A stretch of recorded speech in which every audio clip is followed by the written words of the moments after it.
Good evening, Dr. Smith. Big Bert, gabi na. Well, this must be really, really important.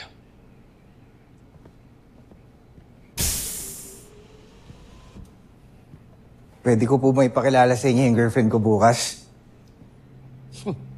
May girlfriend ka na? Sino? From the camp? Sit down. This is interesting. Okay, tell me about it. Actually, Dr. Smith, hindi ko pa siya girlfriend eh. Pero, mutual po kami. Judy po yung pangalan niya. Papakilala ko po siya sa inyo bukas pagka pinayagan niyo na po ako na itur siya dito sa camp. Judy, I believe I cannot allow you to do that. Hindi tayo pwedeng magpapasok ng outsiders na camp in the meantime. Bakit naman po? Soon to be girlfriend ko naman po to eh. Big Bert, alam mo bang may nag-attempt sa buhay ni Jamie kanina? At hanggang ngayon, hindi pa rin namin alam kung sinong gunman. Oh? Kamusta po siya?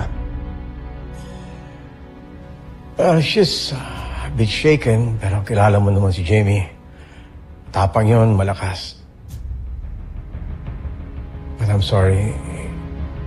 Hindi ko talaga pwedeng pagbigyan yung request mo. Dr. Smith, magkasama naman po kami ni Judy bukas. Tsaka hindi naman po siya masamang tao. Pangako. Hindi ko po siya dadalhin sa mga restricted areas. Sa mga safe lang po. Pwede naman po yun, di ba? Well, Big Bert, hindi ka mo sinasabi na ganong klaseng tao yung girlfriend mo. Pero, kailangan pa rin tayo mag-ingat. At isa pa, I made that policy. You don't want me to break my own policy, right? Okay, I believe you better go back to your quarters and have other matters to do. Good night, Big Bert.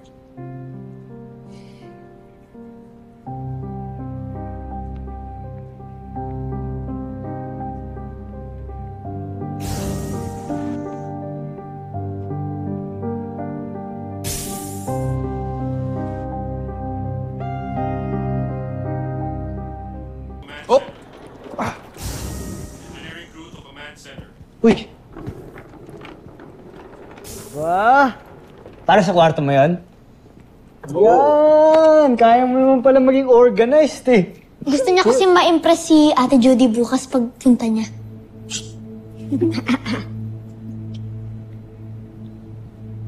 Dadala mo siya dito bukas?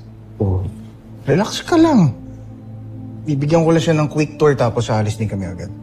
Pwede ba siyang pumasok dito? Paalam mo muna kaya kay Dr. Smith yan. Napagpaalam ko na pumayag nga eh. Kaya easy ka lang. Dapat di siya nagpapapasok ng kahit sino dito. Kakausapin ko siya. Teka, ano bang problema mo? Nawala lang si Mama, naging control freak ka na? Big Bert, pinoprotektahan ko lang yung buong camp. May death threat si Jamie ngayon, di ba? Oo, alam ko, pero hindi naman si Judy yun eh. Parang nagiging unfair ka yata. Anong unfair? Mga kuya, tama na! Tayong tatlo na lang nga, nag-aaway pa kayo? Basta isasama ko si Judy dito. Kung magkaroon ng problema, sagot ko. Tsaka hindi ko siya papakilala sa'yo ah. Kasi baka mamaya kung ano pa sabihin mo sa kanya. Hindi mo naiintindihan, Big Bert. Mag-isip ka kahit konti lang. Kuya, please tumigil ka na. Ayaw na makapag-away.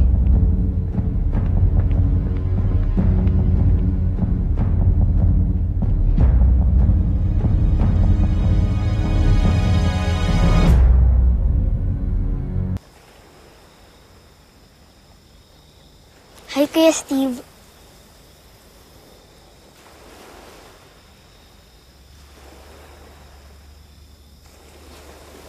Ano nagawa mo dito? Samahan kita, Kuya.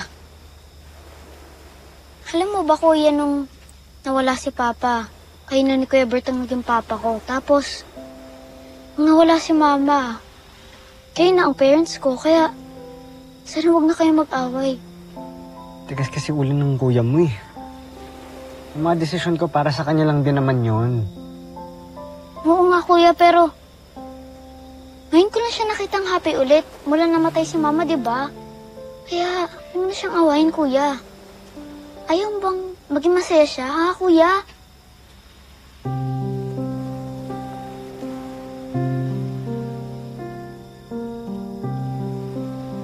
Anong gusto mong gawin ko?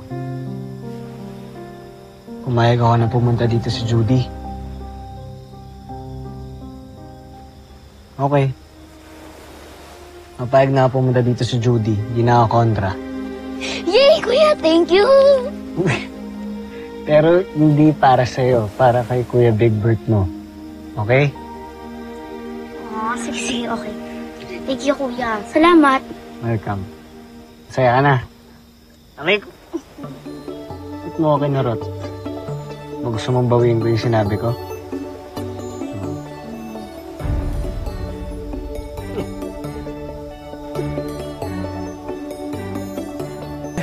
You are relieved for now. Kami muna magbabantay kay Jamie.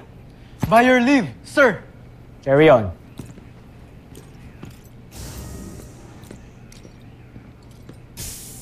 Guys, malapit na sila Big Bert. Makikilala natin si Judy. Grabe, I'm so happy for Big Bird. Gusto ko na makilala yung girlfriend niya. Mga mahihinang tao lang na ikipagrelasyon. Kaya lang sila pumapasok doon kasi naghahanap ng validation. Wow, Mark. Bakit ni minsan nagka-girlfriend ka na ba? Hindi ko kailangan yan. Some point, magbe-birthday naman kayo eh. So either ikaw ang mangiiwan or ikaw ang iiwanan. Sasaktan mo pa ba sarili mo? Woo! Napakabigat ng bagahe mo, man. Mark, we have the best doctors here. Pa-schedule ka sa psychiatrist natin. Sumama pa kita if you want.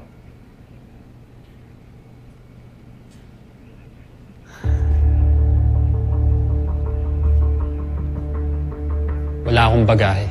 Hindi lang talaga ako katulad yun ni Big Bird na needy. Bro, huwag mong itadamay dito mga kapatid ko, ah. Oy, nagkakapikunan na naman kayong dalawa. Bawal mag-away dito sa kwarto ko, ah. Fire alarm yun, ah. May sunog dito sa camp? Computer, locate source of fire.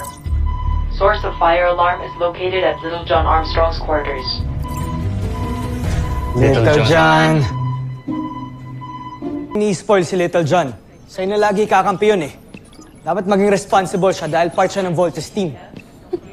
And that is exactly the reason to why I want to spoil him. Inaagaw na nga natin sa kanya yung childhood niya because we won't expect him to defend the planet. Pabayaan naman natin siya maging bata kahit paminsan-minsan lang. Andiyan na daw sila Big Bird. Kasama niya si Judy. Tara.